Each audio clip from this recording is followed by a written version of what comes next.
AV in your ears, that's Ambush Vid, giving you this audio visual down the most interesting street in the world. With my voice, Steve, Fascination Street, you already know. Let's get it. When you whip in the Fascination Street, what do you... This is Titus Welliver, and you're listening to Fascination Street Podcast. Dig it, baby.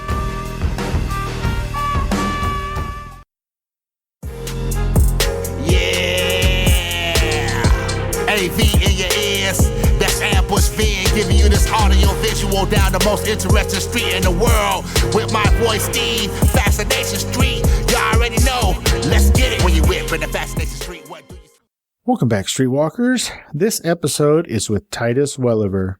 You know Titus Welliver from Deadwood, Sons of Anarchy, The Doors, almost all of the Ben Affleck movies, and of course, the character of Hieronymus Bosch. Titus has played the character of Hieronymus Bosch through all the seasons of Bosch, Bosch Legacy, and now Ballard. In this episode, we get to know a little bit about what Titus has been up to lately. He is working on a new project called The Westies with J.K. Simmons. Look for that to come out probably next year. And then we talk about all kinds of stuff. We go everywhere. We talk about the Westies. We talk about Bosch. We talk about growing up and his father and some of the people that he got to meet because of his father. And of course, we talk about some of his friends, which are previous guests of this show, CADs and whatnot. Titus is a wealth of stories and fun and entertainment. This dude can spin a yarn. Titus and I have been going back and forth for several weeks trying to get this hammered out between his schedule and my schedule. It's just been a little bit bonkers. But like he says toward the end, it was a little bit of an impromptu thing, and we both happened to be available, and so it worked out. And you are the beneficiary of that fun happenstance. This is a wonderful conversation with a great actor, a very storied man, respected man. He has friends everywhere. He's done everything, and he knows everybody. And they're all still in his life because he's such a good dude. I really appreciate Titus for taking the time and hanging out with me for a little bit. And I can't wait to have him back next year, hopefully, when we can talk a little bit more about the Westies. But for now, this is my conversation with the great Titus Welliver. Prepare to be fascinated. Prepare to be fascinated. Prepare to be fascinated. Welcome to Fascination Street Podcast, Titus Welliver. What's up, dude? What's happening, man? You are the man. Oh, it is good to see that at least most of those tattoos from the show are real. They're all real. That's insane. It's true. Well, thank you for doing this, dude. I appreciate it. My pleasure, man. Sorry it's been so crazy. It's just we're in the thick of it. So we're kind of at the halfway point now, and there's foam things and rewrites. And is this for Ballard or something else? No, this is a new series that I'm doing for MGM Plus called The Westies. J.K. Simmons and I are headlining with a host of other great actors. Tom Brittany is also one of the leads. Richard Schiff, Alan Leach, Sarah Bolger. It's a really great list of actors. And it's written by Chris Brancato and Michael Paines, who previously did Hotel Cocaine and Narcos and Godfather of Harlem. Wow. Yeah, you know, among a million other things. And so Chris and I have been friends for 30-something years, and Paines and I have been friends for years. So this all kind of came together, and really the responsible party for my being a part of this lies solely on the shoulders of Yul Vasquez. I mean, we've all been friends, and we all gather and shoot the shit. So they were telling Yul that they were going to do this thing about the Westies, and Yul said, you know, Titus would be perfect for that. He knew those guys. He was around during that period. And then it was a couple of conversations, and, you know, they were in the process of getting ready to write, and it was really fast tracked. The next thing we knew, it was a couple of months later, and here we are in Toronto, cheating it for New York in 1981. What it really is it's a story. It's about the Westies. 1981, there was the building of the Javits Center. And of course, the Irish, the Westies, controlled the docks and they controlled the West Side. But the Gambino family, of course, had their own hold on the Union. So there had to be a kind of meeting of the minds there, despite the fact that the Westies were outnumbered by the Gambinos 100-1. You know, they were formidable and they were tough. And of course, the Gambinos used them for hits and things like that. So sort of this odd marriage. And so we come into the story. It's a fictionalized version. We set it in that world. You'll meet John Gotti and Paul Castellano, but you won't meet Mickey Featherstone, those characters. So the Westy characters are fictionalized, but the others are not. And so that's the framework for which the story takes place. So, wow. Between moving around and what you can do with CG stuff now, it'll ultimately be really seamless because Hell's Kitchen bears no resemblance to what it did. For that matter, the whole Manhattan skyline doesn't look like it did, but they were showing me these CG things of Times Square and the area and everything during that time period. And I was just kind of stunned by what they can do now. We have like a really great New York City street set that they have built, a practical set. And then, you've got green and blue screens in different places so that we can do that. And they've built great sets because there's a lot of the activity takes place in a pub called the 596. So they recreated impeccably this Hell's Kitchen pub. So it's really interesting. And this story hasn't been told. I mean, it was touched on in The State of Grace, of Ed Harris, Gary Oldman film that Bill Giuano directed many, many moons ago. But this is obviously a more fleshed out, but in the same way, it's also fictionalized. Sure. Are you an executive producer on this project? No, I'm not. Neither JK nor I are EPs on this, but, we have a close working relationship with the writers. And so it's truly a collaboration in that regard. So there's never a dull moment, put it that way.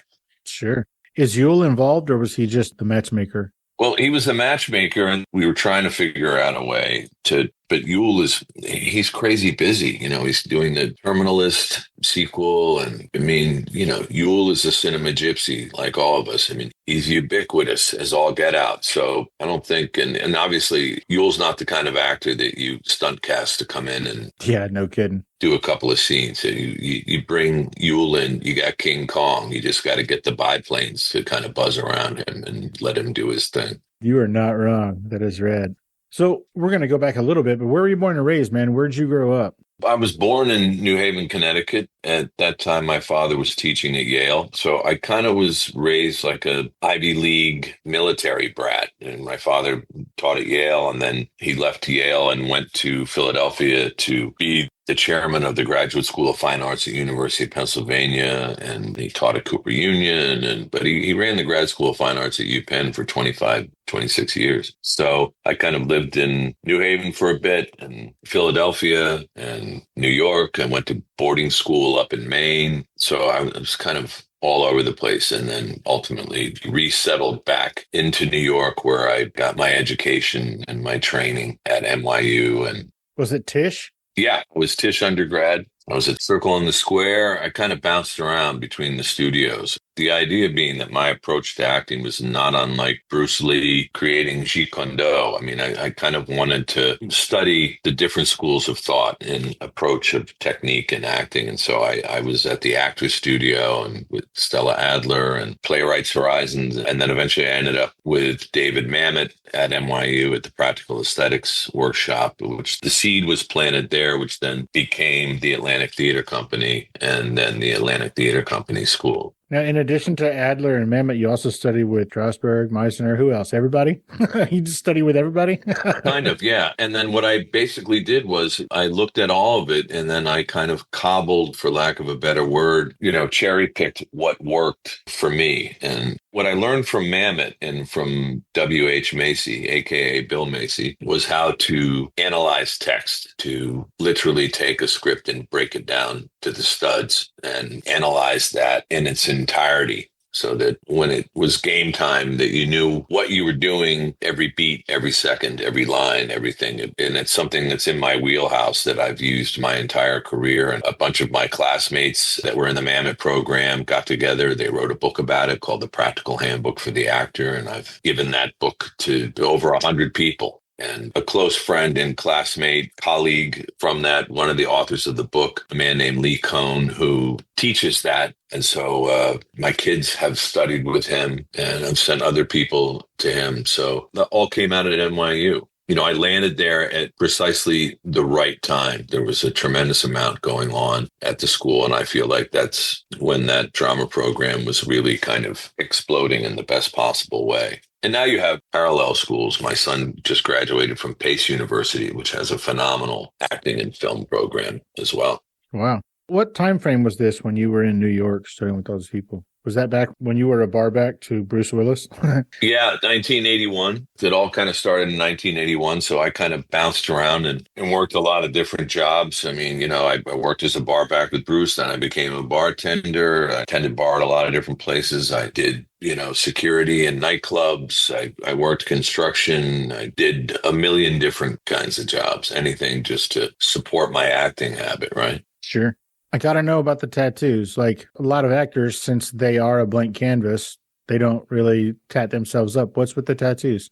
From the time I was a small kid, I've been writing on myself, and it's just never stopped. I think initially it was probably some form of rebellion because my father, was repelled, had a real idée fixe about tattoos and what he felt. And at that time, people who had tattoos, they were definitely stigmatized, right? Oh, for sure. Like a hood or a sailor or whatever. It became some sort of class distinction emblem. But I always liked tattoos. And so I sort of just bided my time and started. And then tattoos are not unlike children and potato chips. You can't just have one.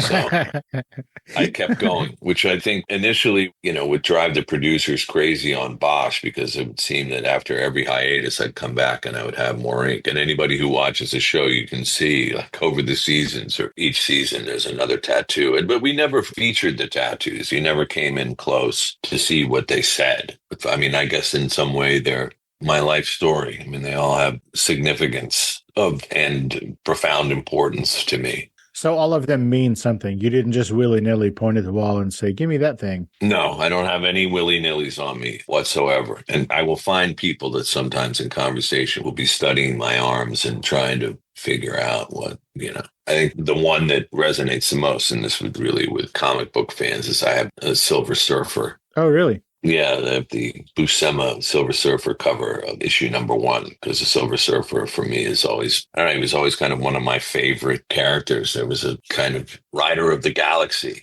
And they had this sort of great freedom, sort of a metaphor for, particularly as you get into your teen years, you kind of want to ride your board and go where you want to go and still be tortured and isolate and all those things. I don't know. I just always found that the Silver Surfer, despite the fact that he was this character from another galaxy and everything, had all the angst and a lot of human qualities and the human condition, which made him sort of accessible to me. Nice. Do I have this right? You got a perfect score on the civil servants exam? Yeah, that's true. Why did you take it? I had a kind of a dodgy semester when I was at NYU where I was in a relationship with a woman and she was doing a program that took her out of New York to Chicago. And I was kind of scrambling to find money enough to buy a ticket so I was going to Chicago all the time and I was missing classes. I had a really kind of wasted semester. And my father kind of went, well, look, either go to school or don't go to school, but you can't half-ass it. You're wasting time, you're wasting money. And so I thought, well, I knew a lot of cops and I thought, well, maybe I'll just become a cop. So that's why I did that. I thought, yeah, I'll become a cop. And so I did it. And then, you have those conversations. And I talked to a cop, a guy who had been on the job. And he said, yeah, you did really well. I could see you could use your acting skills, doing undercover work and blah, blah, blah, blah, blah. And he said, I tell you what, why don't you give it a week and really think about it if you want to do that and then get back to me and I can help you out. I'll be your rabbi. I thought about it for a week and I kind of went, no, I really want to be an actor. So the irony is not lost on me that I've played my share of cops and I'm playing a cop on the Westies. That's hilarious. Do you have any cop tattoos? Like any tattoos that reference all of the cops that you've played or how significant that role has been in your life? No, the only thing that I have that's really sort of connective tissue to that is that Harry Bosch, when he was a kid, he had hold fast tattooed on his hands. And then when he went into the army, the drill instructor made him go behind the barracks and punch a brick wall until his hands were hamburger. And then when they healed, he made him go back out and do it again. So that's hence the reason that Bosch has those scars on his hands. And I think it was between the final episode of Bosch in season 7 and the first episode of Bosch Legacy, I got Hold Fast tattooed on my arm. Kind of see it there.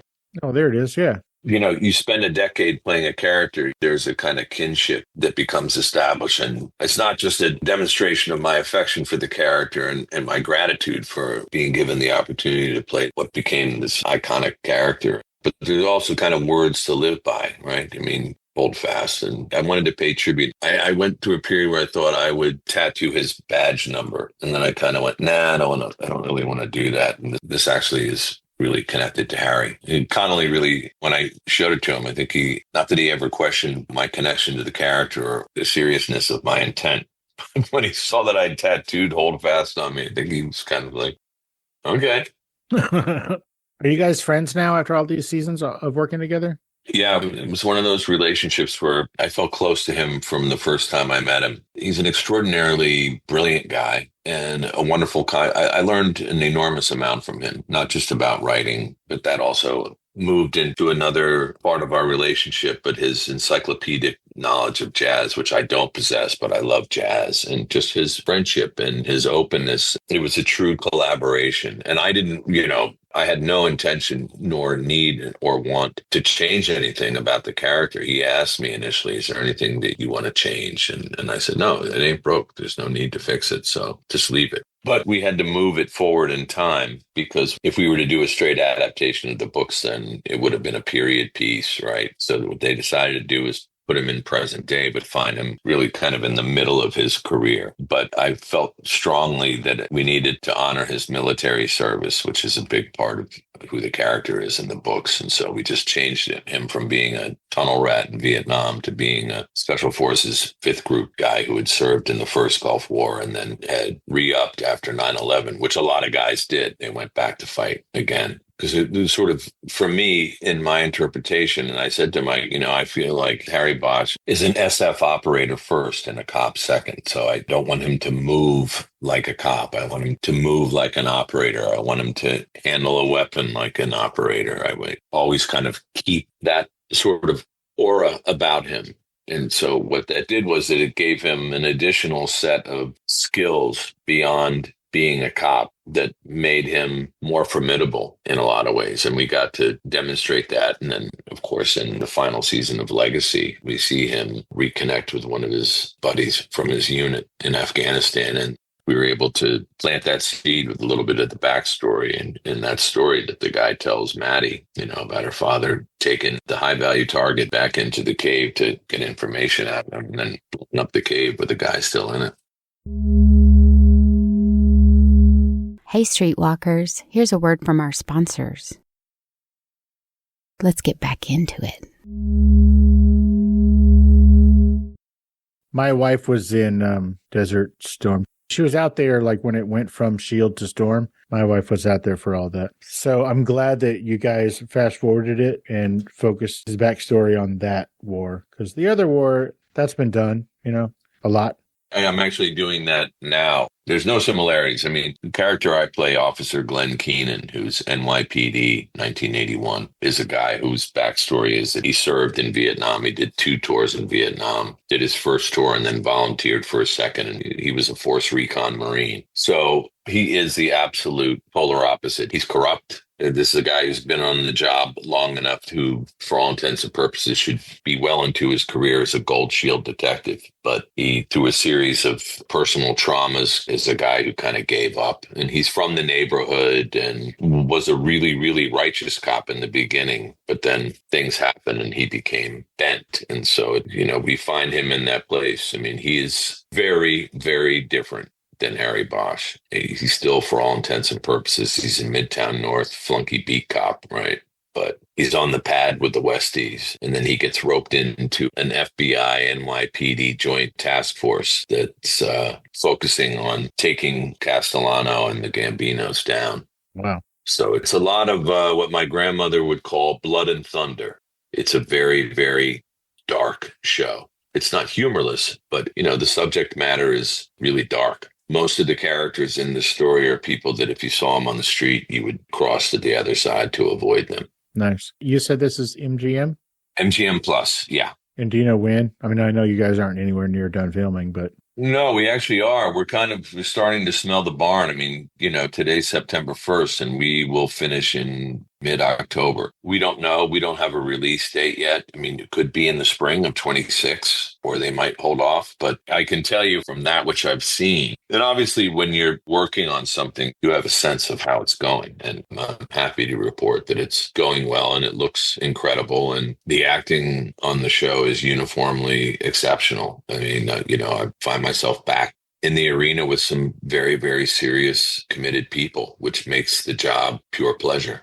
Well, with all of the names that are involved in that project, it doesn't surprise me that you feel like it's going well and it's going to be a force because everybody you mentioned really knows what they're doing. Well, yeah. I mean, look, Jessica Francis Dukes is one of the lead characters. And you know her from Ozark and Gilded Age, and she's incredible. She's my frequent dance partner. She's the Fed that pulls my character into the Gambino task force. And then, J.K. Simmons and I have grown up together in Hell's Kitchen, and he's the boss of the Westies and I'm on his pad. So it's a kind of blurred alliance, right? I always refer to the show as a circle of deceit. Everybody's lying. It's so much obfuscating and manipulating. And it's just when you put all that stuff into one pot, you get some tremendous results. I didn't know JK prior to and had not worked with him. That kind of surprises me. I know, but and it's funny because we have all these mutual friends who go, you guys would have a blast together. And we do. We have a great time. I adore him. First of all, he's an extraordinarily generous actor and definitely one of the funniest people. It's always the guys who play characters with such memorable intensity, and yet he's hysterically funny. He can bust your gut with a look. I mean, he's just really fucking funny. I mean, hello, he's the yellow M&M. Yeah, he is. And the sound guys, they always joke around with the scenes with JK and I. They're like, man, it's like you got two voices that are right? We're like Tibetan throat singers. We're going to jump around, but I got to ask a couple of questions about way before all of this. When and why did you have the occasion to meet the president, Jimmy Carter? Why did you meet him? Well, in 1976, the Department of the Interior commissioned American artists for like a bicentennial show. And so they put together a catalog. And so my father was one of the artists that were invited to participate to represent American art at its finest. And he was in great company. And so he was invited to the White House to have dinner with the president. And Carter was fascinated with my father, not just because of the painting in his place in the academic world. But my father had pulled up stakes from urban life and decided to live in Maine full time. And he grew all of his own food and he powered his house with windmills and alternative power. And really? Yeah, he really lived an off-the-grid life. And Carter was, was kind of, the whole energy crisis was going on. And, when the wind blew out power lines or ice storms and things, we had power. So they talked a lot about that, I recall. My experience in that meeting, and he did not dismiss me as some kid who was just there. He was very engaging, as was the First Lady, Rosalind Carter. They were very, very kind people. And he had not just a kindness, but he was pious, right? He had a very spiritual center, and that kind of radiated off of him. And when you spoke to him, you knew you were being heard. He was a great conversationalist and very sweet, very sweet. There were a lot of bumps and things that occurred during his presidency, but I think his value as an elder statesman was something that I think a lot of people drew inspiration from. He was a guy who really, really stood for good. And I think, certainly now more than ever, it's not prevalent. But yeah, that's how I ended up at the White House. Well, let's talk about some other inspirational elder statesmen. Did you also meet the Beatles? What? I didn't meet the Beatles in a meet the Beatles kind of scenario. My godfather, or I always referred to him as Uncle Terry, was the screenwriter and novelist Terry Southern. And he was very close with the Beatles. And so he and my father were best friends. They were like brothers, and he would host parties, and there would always be a plethora of interesting people, ranging from George Plimpton, Peter Sellers, Marlon Brando, and the Beatles at different times. John Lennon, Paul McCartney, and Ringo, and George. Ringo was there a lot. Peter Sellers and Ringo did the film version of Terry's book, The Magic Christian. So yeah, they were in evidence. And, as a kid, that's pretty heady stuff. But I was around a lot of people that were famous and people in the art world and in the literary world and music world. And so I think because of that, they were just people. Sure. They were just people that did things that I found interesting and inspiring. But they were all very, very sweet. It probably helps that you didn't meet them like backstage or behind a thing. Like you met them in somebody's living room that you knew. So, I mean, they were just people, like you said. They were just themselves. They were just themselves, completely themselves. So it was not at all the public persona. And obviously there weren't like 25,000 girls screaming at the top of their lungs in somebody's living room. Sure. Right? They were just there eating and drinking and playing music and talking and laughing. And it was a kind of marvelous environment. So how does that next day at school go? Like you're, hey, little Titus, what did you do this weekend? Oh, I met John Lennon. Like, how does that work? Did they think you were lying? Yeah, that didn't work well. And it was a Thanksgiving thing. So it was show and tell. What did you do? Little Johnny. And it got to be my turn. And I said, oh, well, I was at my Uncle Terry's house and and John Lennon was there. And I wasn't telling it. I wasn't being a braggart or anything. I was just saying it. Oh, and I sang with it. And the teacher interrupted me and humiliated me and said, we don't lie in show and tell. We don't lie. And the word got back. My father told my Uncle Terry, who told John, and John wrote a letter. This is back, obviously pre-email and everything. It was snail mail, but John was outraged by the fact that a kid would be humiliated and falsely accused of obfuscating, to try to impress kids, and wrote a letter that eventually landed in the hands of the headmistress and principal, what have you, and ultimately not only confirmed the story, but, gave fairly specific directions that it was incumbent upon them to rectify that by making a public statement that I, in fact, had told the truth. And, I had to endure that humiliation and the teasing for a while. And then after that, there were kids that I never really had any kind of contact with, wanted to be my friends and come and hang out at my house. And after enduring all that, I was smart enough and had enough confidence to say, fuck you. Now you want to be my friend? No, you're not coming to my birthday party. Yeah, you got to learn a lot about how life works, right? During that time. Yeah, I did. Once again, it's one of those things. My aunt dated Sandy Koufax and Mayor John Lindsay, and then dated the author Philip Roth for years. But being in that environment, understanding who these people were, and I think I was very careful about discussing, the ins and outs of the wares of people that I came into contact with. And I could have gotten a shitload of mileage out of Sandy Koufax, I can tell you that. Yes, you could. I mean, talk about social commerce. No kidding. That's amazing. Pretty funny. Back to Bosch real quick. Yeah. Was it you or the character that wore the bracelet? I wore the bracelet, and I'll tell you the story behind that. So those are friendship bracelets. So back in the 60s and the 70s, and probably even before that, if you spent any time in New England, and I spent my summers in Maine, you would go and buy those bracelets, those rope bracelets, and you slid them on. They didn't have a latch or anything. You slid them on over your hand, and then they would get wet, and then they would shrink. And so they were symbolic.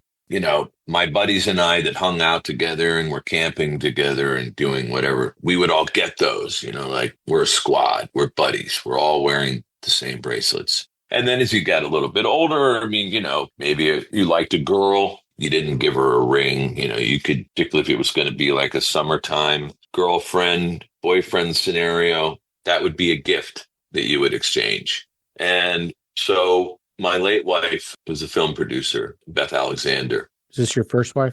Not my second wife. We were at her parents' house in a spot in Massachusetts. My wife was ill with cancer.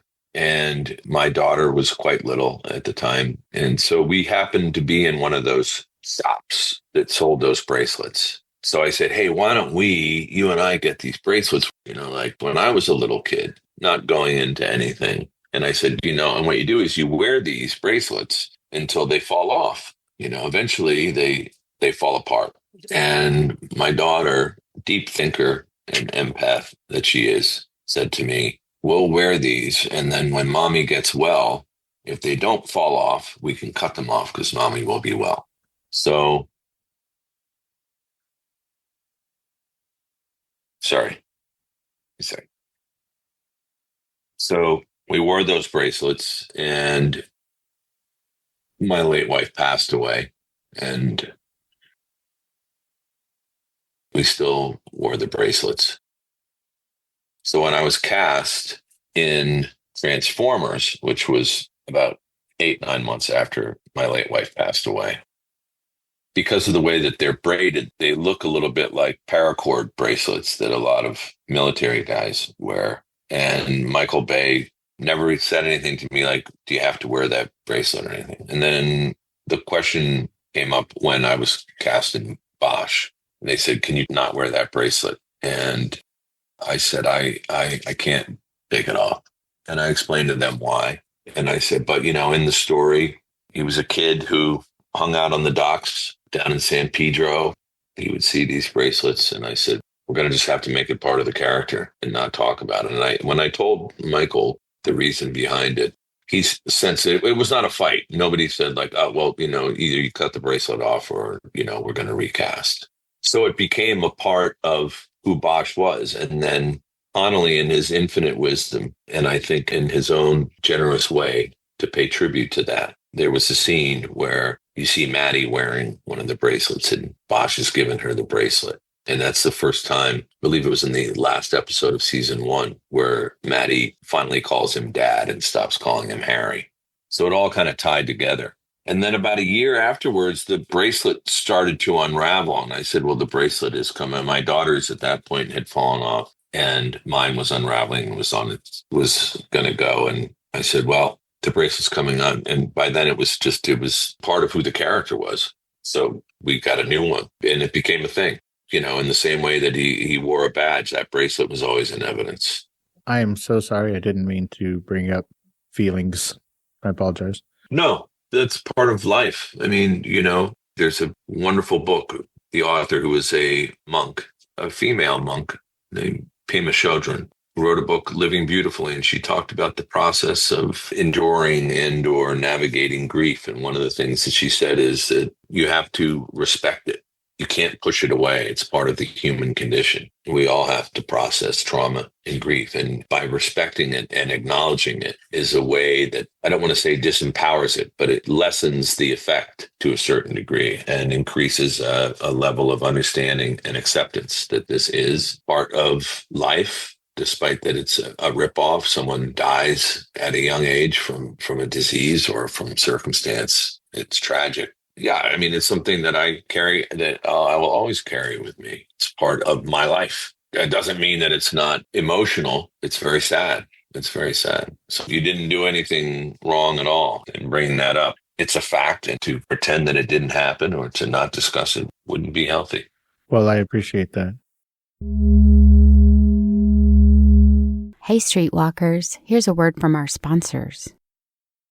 Warning. Not listening to Fascination Street podcast may cause unexpected side effects. Side effects may include sudden fits of boredom, irrational curiosity about everything you missed, the inability to name your favorite podcast interview, spontaneous ignorance of obscure celebrity stories, talking to coworkers about nothing because you didn't hear the latest episode. Other symptoms may include excessive use of the phrase, wait, what happened? Chronic seriousness with no trace of laughter or delight, unexplainable urge to scroll aimlessly instead of being entertained. In rare cases, not listening may lead to wandering aimlessly through podcast apps, overexposure to true crime reruns, and thinking you're cooler than you actually are. If you find yourself experiencing any of these symptoms, stop what you're doing immediately and download Fascination Street Podcast. Ask your podcaster if Fascination Street Podcast is right for you. Spoiler alert, it is. Let's get back into it. All of your children have been on Bosch? Is that right? All of your real children? Yeah. My son, Quinn, when he was 12, he played Harry in a flashback episode. It's a scene in which it's the last time that Harry sees his mother alive. He did that. And then we brought Quinn back when he was about 16.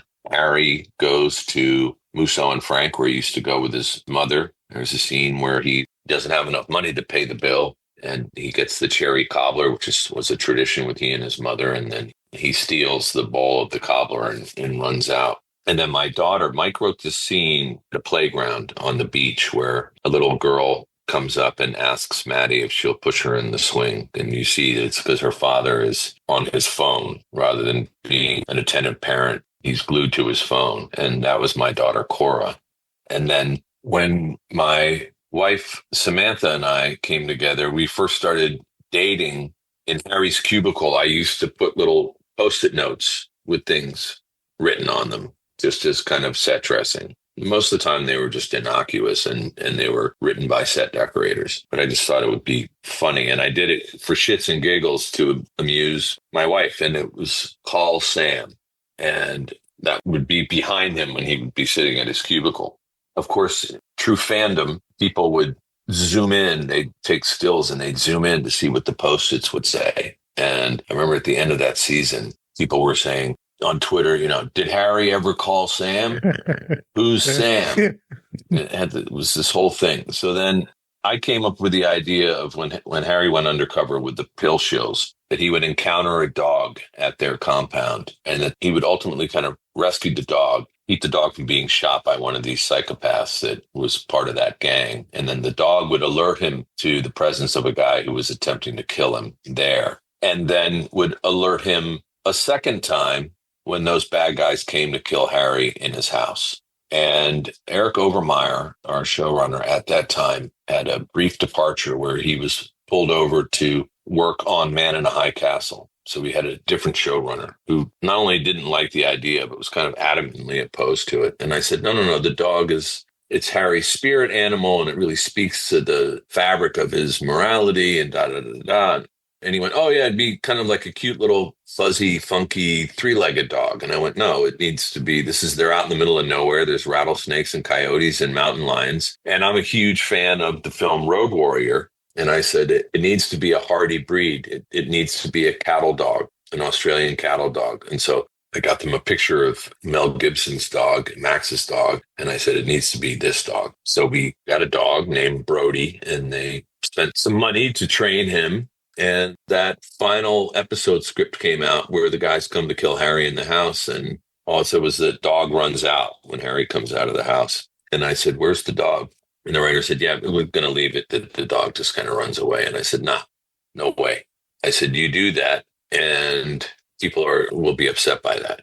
And he said, now we're stuck with a fucking dog. What do we do? And I went, trust me. Well, this isn't me tooting my own horn, but that dog resonated so strongly with the viewers. They became so attached to not only the dog, but the relationship between Harry and the dog, because he's isolated. They did a whole ad campaign with Coltrane. But then we were met with the thing of, okay, he's got a dog now and he can't take the dog to work. And Harry would have a dog walker. And Connolly went, hey, and the dog walker, he named Sam, because they're always asking, who's Sam? Did he call Sam? And Cora was 16. He said, and let's have Cora play Sam, the dog walker. So then Cora she would pop up here and there to play Sam, the dog walker. And then in the first season of Legacy, there was a flashback to when Bosch goes to confront his father, who he's never met before. And he's a cop now. And my son, Eamon, came in to play Harry Bosch in his mid to late 20s. So, yeah, they all cut their teeth. So both of my sons are actors and are pursuing those careers. My daughter is not. I think she enjoyed the experience, but she's a deeply private person. It's not that she's not funny and gregarious and all of that, but I think she just said, yeah, that's not what I wanted. I'm not saying that I would never do it again, but she just said, that's not going to be my course of study at school. She's interested in fashion and merchandising and branding and things like that. Whereas my other two sons had followed in my footsteps with the profoundly irresponsible choice to pursue a career in the arts. So, and I'm sure they'll both do very well, and not just because they're my kids. They were born with that gift, and they've grown up on film sets, and so they have that journey ahead of them, which excites me for them. I love it. You won an Audi award for narrating the Bosch book, The Crossing. Mm-hmm. Why did you decide to do the audiobook? Connolly asked me. Prior to that, I had done one book called Every Dead Thing. The author's name escapes me. And then when I was doing Deadwood, Robert B. Parker was a fan of the show, and I was friends with his son. and he had just written Appaloosa of that Western trilogy that he did, which Ed Harris made a great flick of with he and Viggo Mortensen. Why the hell they didn't make more, I don't know, because if I was casting that movie, I would cast the same people. And his son, Dan, reached out to me and said, hey, my dad's a fan. Would you consider doing the audiobook? So I did all those books. And then Mike said to me, I'm going to do the audiobook for the new Bosch book. Would you be interested in doing that? Of course, I jumped at the opportunity, and I've been doing them ever since. Oh, so you kept going? That wasn't the only one? No, I did them, and they'd already done a recording. I think Len Carew read some of the early Bosch books, and they decided to redo The Black Echo as well. So, yeah, I've been doing them for the past 10 years. Oh, that's awesome. And then we split it up with the Bosch Ballard books. They're a lot of fun to do, but I don't read them in advance because I love to read Mike's books, and not just because I was playing the character. I love the books. So I don't want any spoilers. So I don't read the book in advance. So you have a lot of outtakes of me, where something goes down in a chapter and I go, what the fuck? We got to cut here for a second. Wait a minute. Did I just hear that right? Harry's got cancer? Things like that. Love it. Is there a chance that you're going to, without spoilers, I don't know if you can tell me, is there a chance you're going to continue to be part of Ballard? I would imagine so. I mean, the show is doing incredibly well. Maggie Q is great. That entire cast is really, really good. I certainly had fun going and doing it, working with Maggie. Yeah, I mean, in success, the show continuing, we'll go back and pop up here and there. Cool. Yeah. Well, I don't want to I've already taken up so much of your time, and you are super gracious. And with all of the back and forth, I am so glad that this worked out finally. Me too, man. The next time you are around any of your CAD friends, I need you to tell them I said, what's up? You're the third CAD that I've had on the show. Who have you had of the CADs? Spencer, the CAD of all CADs. That's Spencer. Oh, does he refer to himself as the CAD of all CADs? No, I did. That's me. I said that. No, Spencer and then Yule. Well, Yule's not a CAD. Yule is a CAD, but the CADs are primarily an LA-based group, and it's comprised of Noah Wiley and Michael McKean, Richard Kine, Bryan Cranston, LeVar Burton, Lawrence Fishburne, Kevin Pollak, Steven Weber, Alfred Molina. Have I missed anybody? Paul McCrane, Michael Nuri, Jason Alexander, Eric McCormick. Yeah, Paul McCrane, Mike Nuri, Jason, Eric. And so it just kind of grew. So it was just basically, as a group of guys that we were all friends that would just get together and eat. I think initially it was Freddie Molina, Fishburne, myself, Spencer, and I think Richard Kine. But the CAD thing is that, the Characters Actors Dining Society, which had always made me laugh. And Steven Weber, of course, he was sort of at that first. But it just was a thing. We were at Musso and Frank. So there's so many CADs, for lack of a better word. Sure. It's not unlike a motorcycle club, I suppose, and then there's another part of us that are also East Coast guys, New York guys. We gather at an undisclosed location that I refer to as the Hotel Vasquez. We are the funky Homo sapiens. So, it's to put a label on it, this business and this generation of actors, we all have crossed paths, and we end up working together or dining together. And it's a close-knit group of people, but not an elitist thing. People just come through all the time. It's playwrights as well, David Barkatz and Michael Paines and Chris Brancato and Clark Gregg and Josh Charles and his wife, who's a jewelry designer, Sophie Charles. And she's actually been on my show. Sophie was on a couple of weeks ago. Yes, Sophie was on, exactly. And her jewelry is brilliant. And she's, a cool cat. Don't call her a kitten. I don't want to get punched in the face. She's tough. But that particular group, that's Vasquez. He's the pirate king. He is the glue. And George Hahn, that's a revolving door. That's almost kind of like a quasi think tank. Directors and writers and comics, Maynard James Keenan, Dave Hill. You never know who's going to show up at the Hotel Vasquez. Sure. And that's the beauty of that. But yeah, they cross-pollinate. So if you take CADs and funky Homo sapiens and you throw those out, it's basically just a bunch of like-minded people who either know each other really well or who haven't met, but have mutual respect and admiration. And, when you put a group of people together, it creates a tremendous amount of fun and knowledge. And it's not always esoteric and highfalutin conversation. A lot of it is intensely juvenile, which I like to lean into that, as do we all. Gets quite silly, but there's also serious conversations that have tremendous depth. And that's what I call having your cake and eating it too. And in the world that we live in, any opportunity for buoyancy, some levity, and rather than constantly navigating the nonstop sea that's populated with waves of fucking despair and hopelessness, just to get together and have a meal with a bunch of people and just laugh your ass off is the great elixir. Indeed. What a great note to go out on. I love all of those dudes. I wish I could just be a fly on the wall for any one of those events. That sounds amazing. Well, stay tuned, because Yule and I and George Hahn and Andy Bernstein have some things up our sleeve. So we'll keep you in the loop as things develop. But it's free form. You know what I mean? It's free form. No, we don't sit down. George and I and Yule and David Katz and Michael Painsbury, we don't sit around and go, tonight's topic will be... Sure. It's all over the place. I mean, it's basically the narrative is fueled by all of our inability to pay attention for very long, unless we're being stimulated, be it with humor or depth or just pure banality and ridiculousness.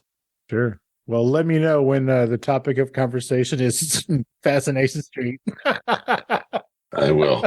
Words that my father used to always, that I live by. He used to say, never lose your sense of humor in the seriousness of things. And that should be another tattoo, although I run out of room on my body unless I'm going to do a giant chest piece. And I think, at my age, I think that boat sailed. So, but it was really, really fun to be on the show with you, man. I'm glad we pulled it together, albeit very impromptu and in between both of our crazy schedules. But it's been a pleasure talking to you, man. And I'll come back whenever you like. Well, I appreciate that. Absolutely love to have you come back when Westies is about to drop. That'd be cool. Definitely. Titus Welliver. Oh my gosh. This amazing dude. Thank you so much for taking the time out of your busy day and your hectic Bosch, Westies, traveling, acting, cadsing, eating, laughing schedule to hang out and let us get to know you a little bit better on Fascination Street, man. I appreciate it. Thank you, man. All right. You have a blessed day. All right, buddy. Thank you. You have a great rest of your weekend, and tell all those fools I said what's up. Always. Thanks, buddy. Take care, man. Bye-bye.